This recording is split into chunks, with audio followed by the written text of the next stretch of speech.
Major టోర్నీలు గెలవాలంటే ఆల్రౌండర్లు కీలకం.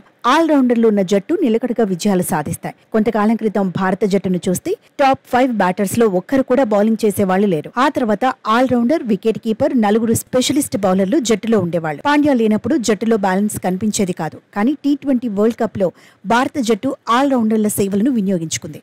హార్దిక్ పాండ్యా, అక్షర్ పటేల్, రవీంద్ర జడేజా, శివం Dubey team India విజయాల్లో కీలక పాత్ర పోషించారు. అయితే జింబాబ్వే టూర్లో మరికొందరి ఆల్రౌండ్ టాలెంట్ కూడా బయటపడింది. అవకాశాలు ఇస్తే అద్భుతాలు చేయగలరనుకునేలా కొందరు రాణించారు. అందరి దృష్టిని ఆకర్షించారు. జింబాబ్వేతో ఆఖరి టీ20లో టాప్ 8 బ్యాటర్స్లో 4 ఆల్రౌండర్లే. బ్యాటింగ్తో పాటు బౌలింగ్ చేయగల సమర్థులే. అందులో నుంచి శివం దుబే ప్లేయర్ ఆఫ్ ది మ్యాచ్గా నిలిచాడు. Washington Sundar player of the series award అందుకున్నాడు. జడేజా రిటైర్మెంట్తో ఖాళీ అయిన స్థానాన్ని వాషింగ్టన్ సుందర్ ఒడిసి పట్టేశాడు.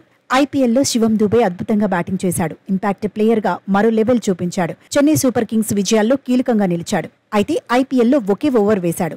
టీ20 వరల్డ్ కప్ లోనూ 1 ఓవర్కు పరిమితమయ్యాడు. జింబాబ్వే టూర్లో మాత్రం 8 ఓవర్లు బౌలింగ్ చేశాడు. 5వ మ్యాచ్లో పూర్తి కోటాను వేశాడు. 2 వికెట్లు తీశాడు.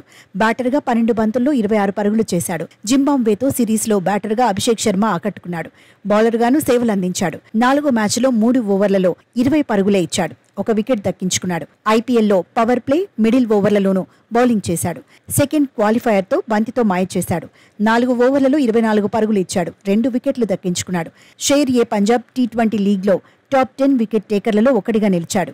హార్దిక్ పాండ్యా, అక్షర్ పటేల్, నితీష్ కుమార్ రెడ్డి అందుబాటులో లేకపోయినా టీ20 వరల్డ్ కప్ లో అభిషేక్ శర్మ ఇంపాక్ట్ చూపించాడు. సీనియర్లు వస్తే అభిషేక్ కు ఛాన్స్ దొరక్కపోవచ్చు. కానీ ఫ్యూచర్ ఉన్న ఆల్రౌండర్ గా మాత్రం పేరు తెచ్చుకున్నాడు. టీ20 వరల్డ్ కప్ 2026లో జరగనుంది. అప్పటి వరకు యువ ప్లేయర్లను తీర్చిదిద్దాల్సిన అవసరం ఉందని ఎక్స్పర్ట్స్ చెబుతున్నారు.